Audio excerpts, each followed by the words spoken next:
Well, welcome to another episode of Insurance Gone Wild. I'm Dennis Settlemeyer, your host, and my lovely co-host is Stephanie Lencioni. We are going to we are at Christmas time. You can see her. I don't know if you can see it on the video, but her Eyes shirt up here, is lighting folks. up. Eyes up here. That's right. I'm just kidding, but yeah, we got some lights. Her We got shirt's some fun. That's right. That's Yeah. right. And I'm just me. Yeah, eyes up here, folks. Eyes up here. Yeah, right. I'm just me. So if it wasn't for the hat, I don't have a cigar with me today. That's sad. You know why? Because I smoked it already. That's on fair. the way over.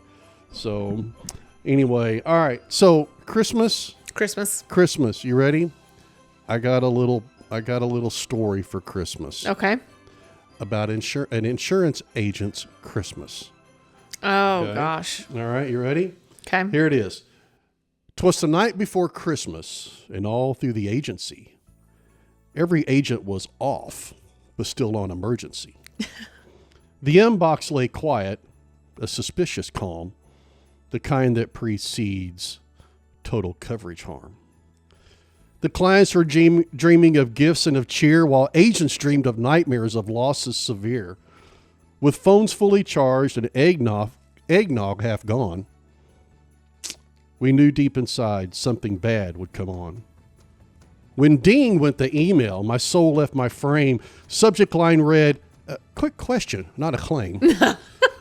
That's How many times have we got Oh, that yeah. one? Just I laughed, I cried, I whispered, sure, Jan, because those 4 words never go as planned.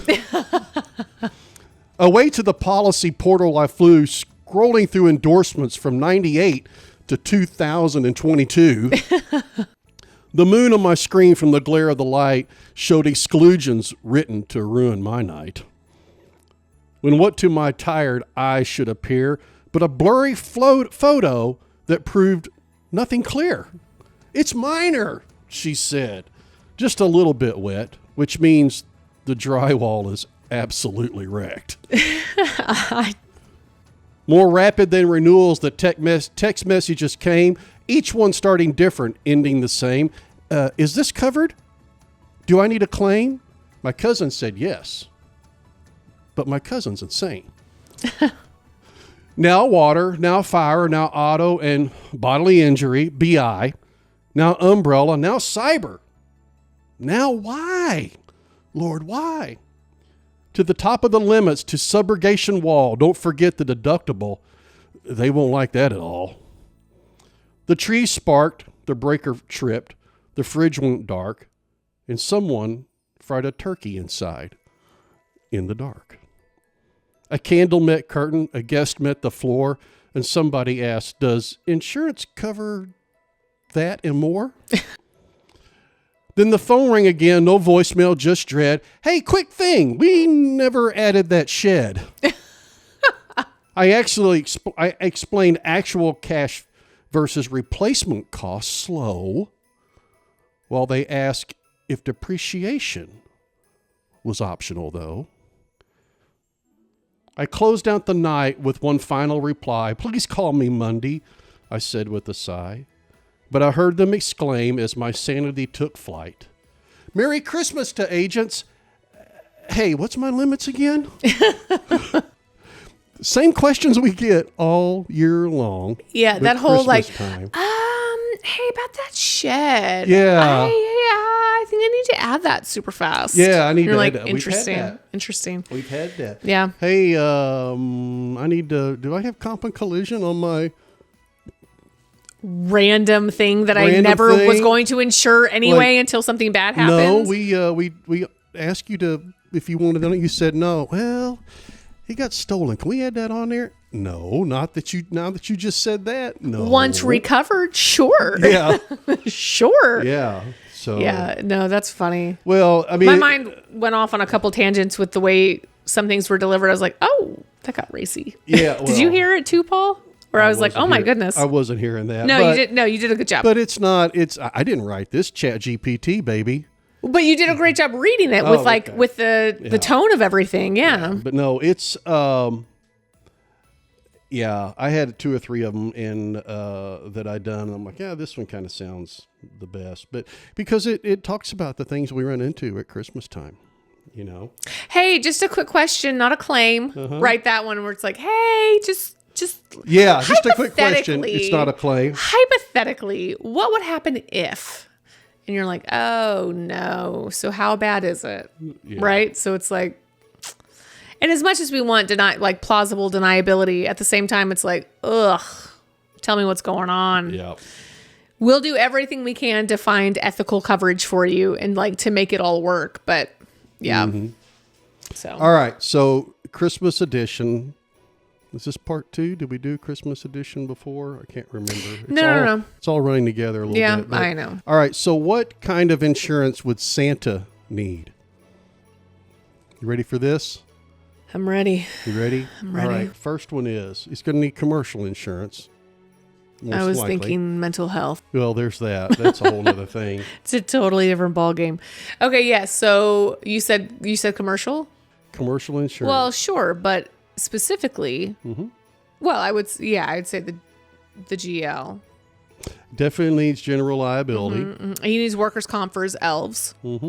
Because God knows you can pull a hammy. That's right. Making some tinsel. Elves, full-time employees. They're not independent contractors. But even if they were, depending on what state you're in, check that payroll, baby. That's right. We don't care. Workers' comp doesn't care about how the taxes are done. Workers' comp does not care if it's 1099 or not. Do they have their own insurance? That's right, baby. All right. So he needs commercial property.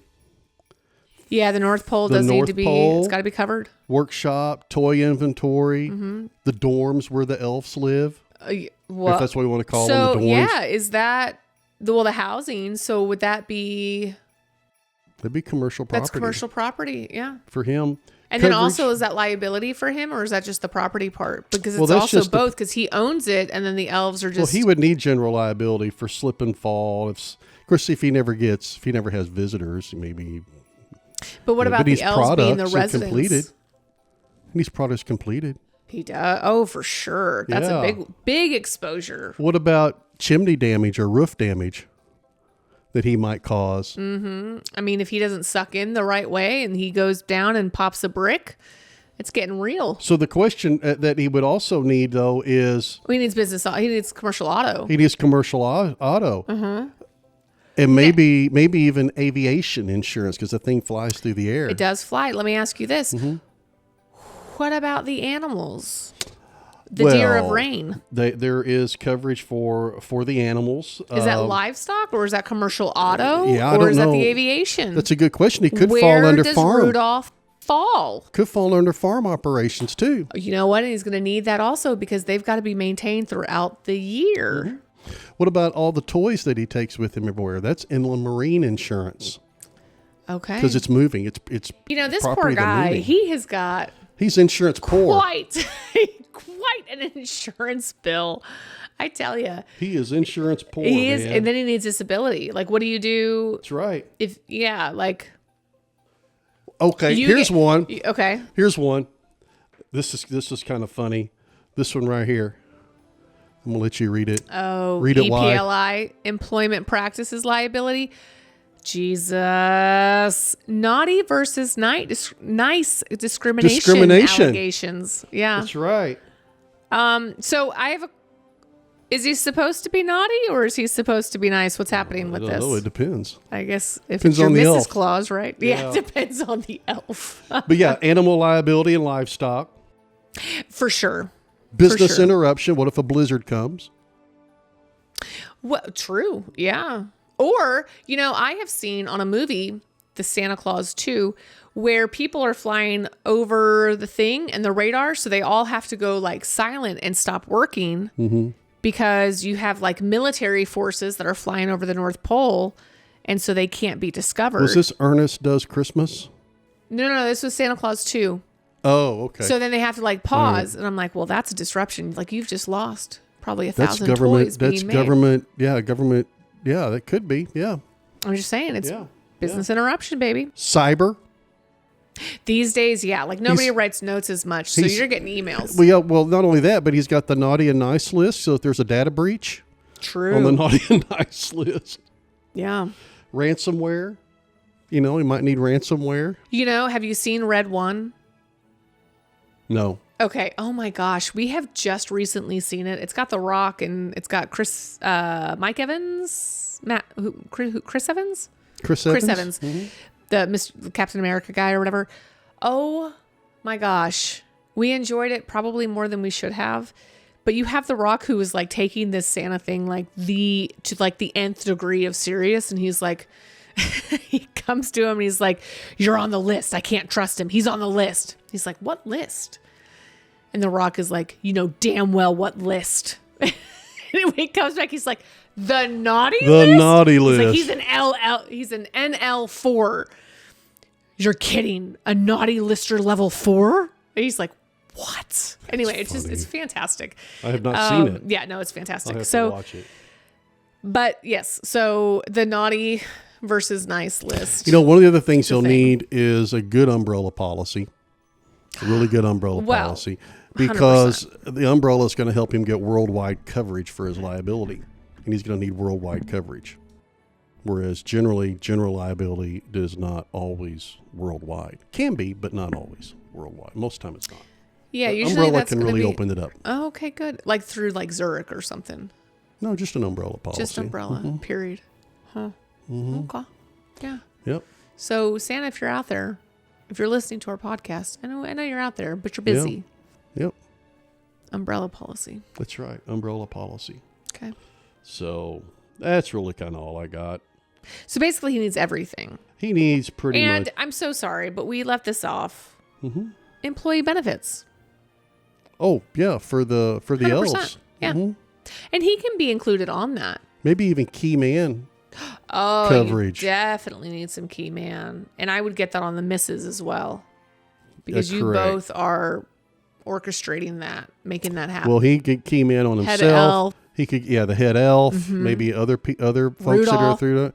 Rudolph needs. I mean, if that guy can't light the way. That's right. We're out. It's a problem. We are out. We are out. It's a bad day. So, anyway, that's really kind of all. I thought that was kind of cute. Good. Yeah. I was kind of reading that, and I thought that's kind of neat. That's exactly what Santa Claus needs. Literally everything. He is what I like to call our ideal client. You know, you got the benefits, you got the comp, you got this, you got liability, you got the auto, you got the farm, you got the animal, you got the here's one I products forgot. completed. Liquor liability. Oh, if I were him, I would for sure Eggnog at the Yeah. North Pole party. Yeah. The eggnog. Oh yeah. You know they're spiking that. Oh. Especially on Boxing Day. Oh yeah. Please. Yeah, I guarantee you. Please. So, but I think we got everything there. But yeah. So anyway, that's the insurance. If I had an opportunity to talk to him, those would be the things that we talked about. That would, yeah, and that would, yeah, he would be our only client. We wouldn't need anything We else. wouldn't need anything else. We'd be busy with certificates of insurance and everything else. We would. That's right. We would. Man. Santa doesn't need luck. He needs proper limits, clean endorsements, and a strong umbrella. That's what Santa fair. Claus needs. I love that. So, I love that. All right. So that's all that I have today. Do we have anything else for our Christmas special? So we've talked in the past about different claims that happen around the holidays, and we talked about turkey frying and this, that, and the other. And when we had Policy Pete, I think we talked about different like common claims. Theft is a big thing around the holidays. Theft, fires, water. Fires, water, because you get the freezing temperatures. And really in the South, the biggest issue, I think I don't know. I've not done any research. So if I'm wrong, then I apologize. But I feel like the water damage, I feel like it happens more often with the South because everything is so sudden. I mean, have you looked at our temperature, our forecast, our 10-day forecast recently? No, not Okay. Not in the last couple of days. No. Okay. So it's completely changed where like 4 days ago, we had one day that was supposed to be in the 40s and then the rest were like 60s and 70s, maybe a couple 50s, like bordering the 40s.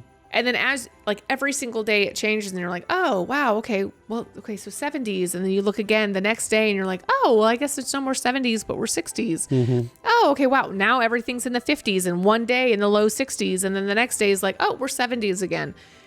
It's crazy. So my point is like when our cold weather comes, it kind of comes, I don't want to say out of nowhere, but kind of. Mm-hmm. Sometimes they can predict it, but hard, it's like... It's hard to... it's too fast to react to sometimes. And what do people do during this time?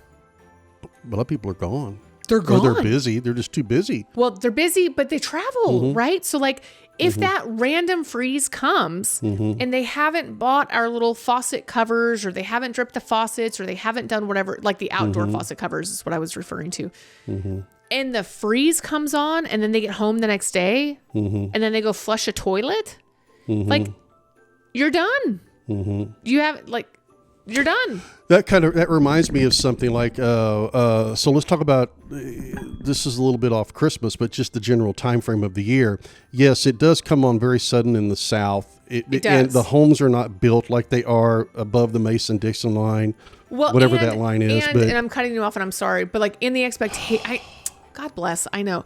But the expectation is different too. If you live in Wisconsin, you assume you're going to be below freezing. Sure. For an extended period of time. Sure. But it could be 15 degrees on Christmas Day for us, or it could be 85. And that is a real span. Like that is a very, that's life. Well, what's the joke? If you don't like the weather in Texas, just wait a minute, it'll change.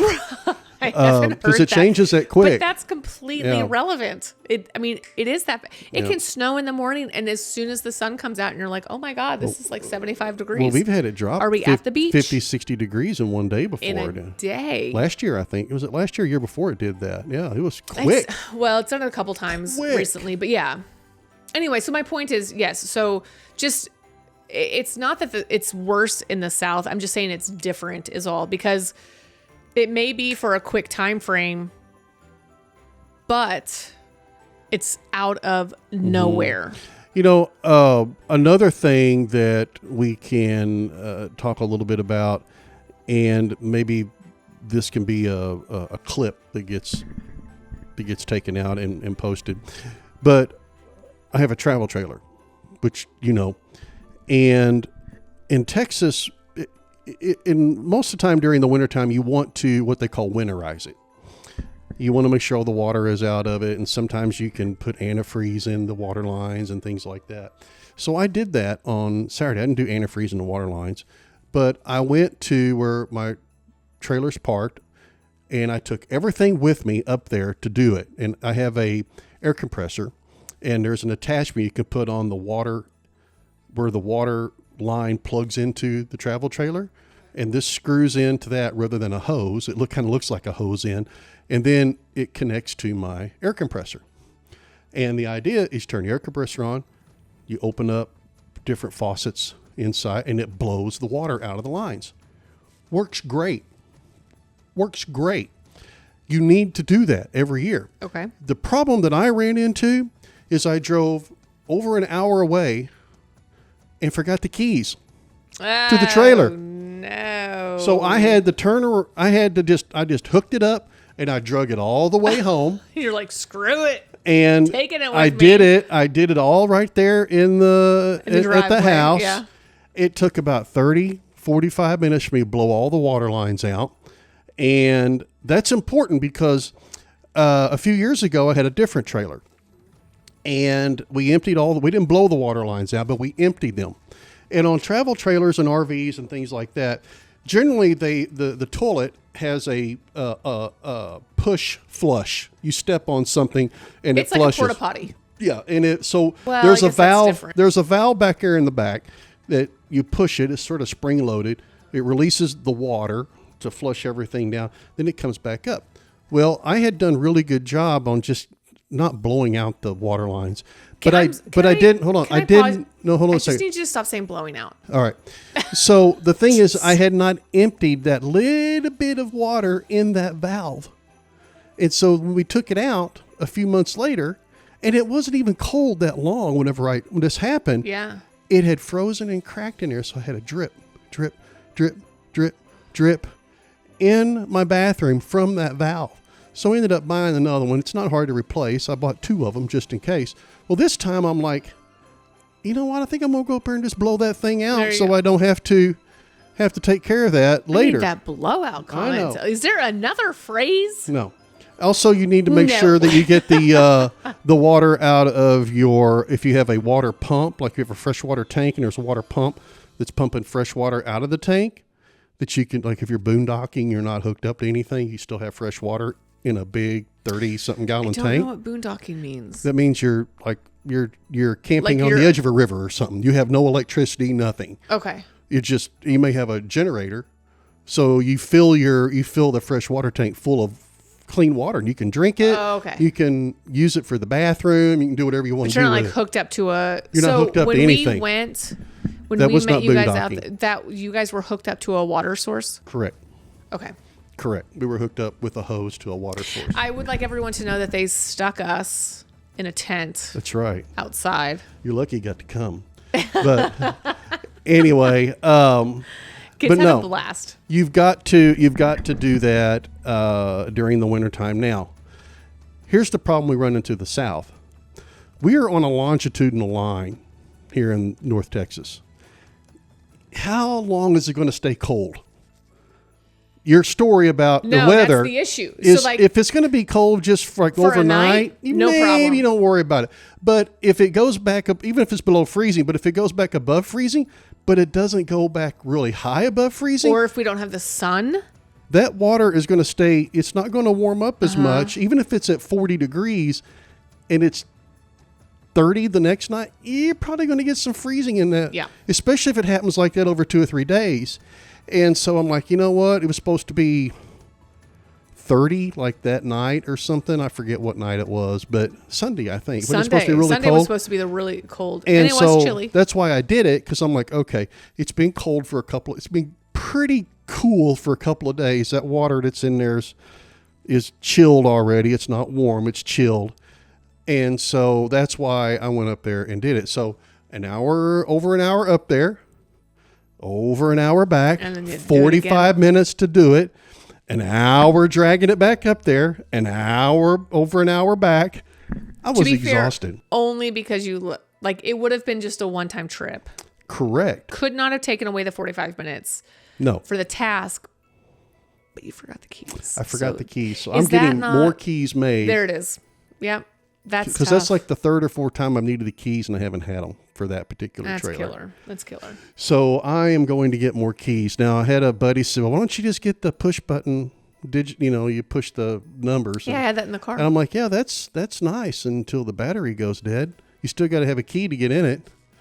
So, Yeah.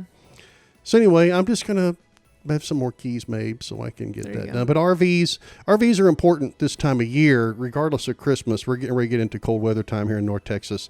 And if you're in Houston, you may not ever have to do a true winterization. Yeah. If you're Oklahoma City or higher, you're probably going to have to do a true winterization with antifreeze in the lines and things like that. Now, well, but Oklahoma City is a lot higher than we are. Yeah, longitudinally, yes. They're more like I was in Missouri. Yeah, but I'm saying if you're Dallas Fort Worth or higher is what I would say to that. Like Oklahoma City is significantly, they're 3.5 hours north.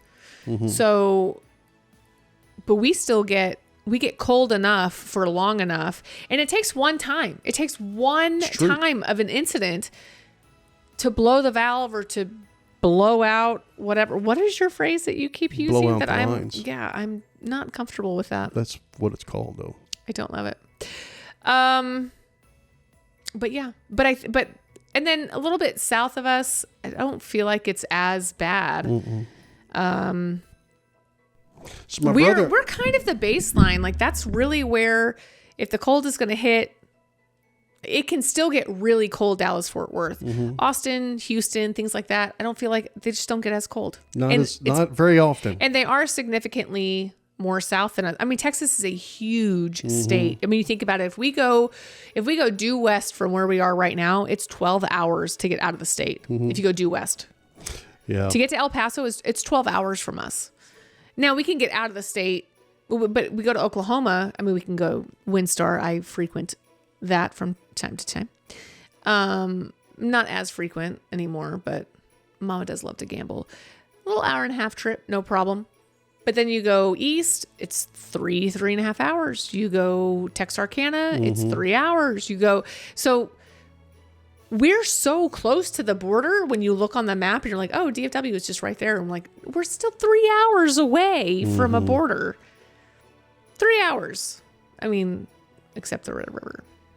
I agree. Hour and a half. Yeah, it's a big state. But we get cold. And then the Denton weather is way different than where we are. Oh, yes, that's Which correct. is just in 45 minutes north. That's the crazy thing, right? And then you take Oklahoma, which is even more north, and then you keep going. But anyway, it's crazy how the weather patterns matter.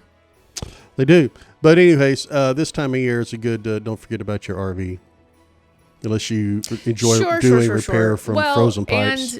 And if you're going out of town over the holiday, we have had some spouts of cold weather, so have some sort of backup plan. Do you have a neighbor who can go in and just like drip the faucets for you? Do you have you covered your faucets outside? Have you, what are some other tips? Well, that's the big thing. Covering your faucets outside. Opening the cabinets, right? Like that's one big thing. Underneath the sinks so the heat can get in there. Open the cabinet doors. Yep. The hot water heater. Now, in our garage, I put, because I sit out there a lot, it's sort of a... Yeah, you do. It's my Oasis. man cave. Yeah.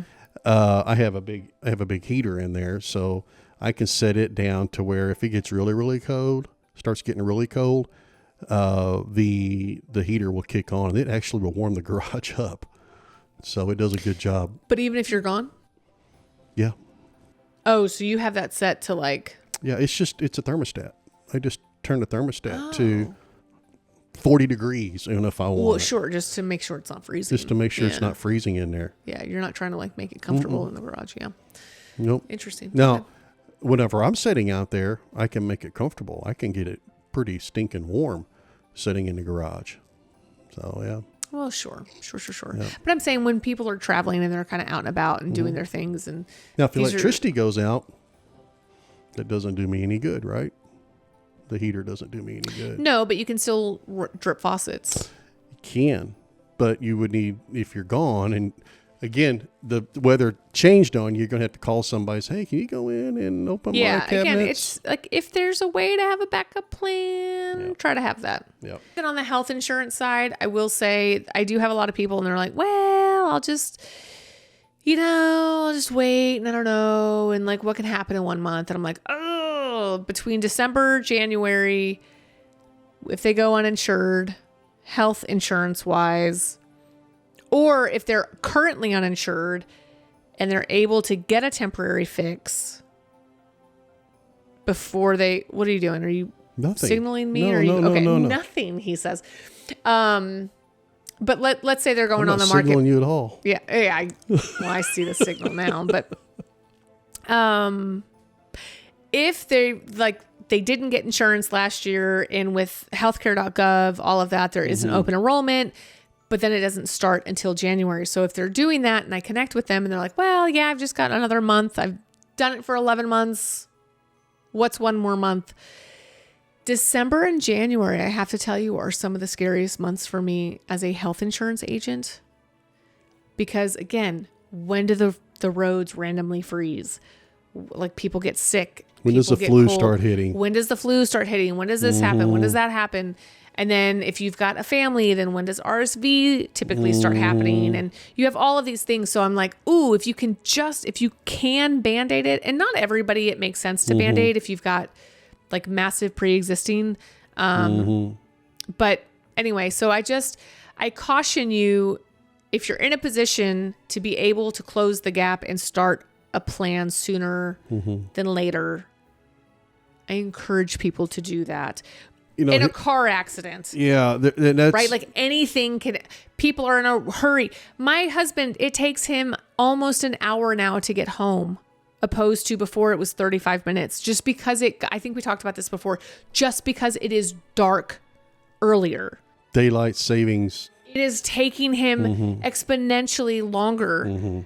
And people are being like, a lot of people we know plenty of people who can't drive when it's dark because they can't see, but they have to get home. So if they work and they have this restriction and they're like, well, okay, I guess we're gonna have to fight through for 3 months out of the year. By the way, we don't ask that question. No, we don't ask that question, but it's a real thing for people where they're like, I can't, my depth perception is off. I can't see this. I can't glare. see that, whatever. Right.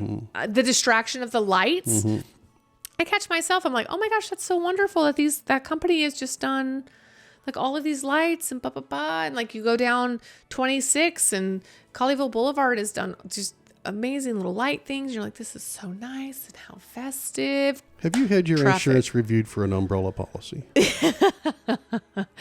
I'm insurance poor, but anyway. But my point to that is, it's just, if you can have a plausible, feasible, makes sense type of Band-Aid, or you can start your plan that month sooner, just do it. Like, don't.